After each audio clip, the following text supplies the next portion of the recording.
بسم اللہ الرحمن الرحیم۔ ماہ شعبان میں اللہ تعالیٰ کی بارگاہ میں اعمال پیش کیے جاتے ہیں۔ چنانچہ حضرت اسامہ بن زید رضی اللہ عنہما فرماتے ہیں کہ میں نے حضور اقدس صلی اللہ علیہ وآلہ وسلم سے عرض کی کہ اے اللہ کے رسول، میں نے آپ کو ماہ شعبان میں جس قدر کثرت سے روزے رکھتے ہوئے دیکھا، اتنا کسی اور مہینے میں روزے رکھتے ہوئے نہیں دیکھا۔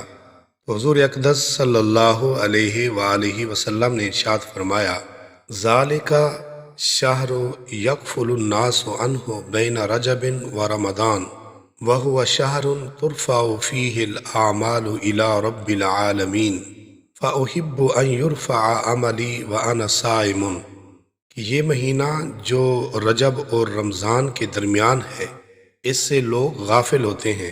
یہ وہ مہینہ ہے کہ جس میں اللہ تعالیٰ کی بارگاہ میں اعمال پیش کیے جاتے ہیں، تو میری خواہش ہے کہ میرے اعمال اس حالت میں پیش کیے جائیں کہ میرا روزہ ہو۔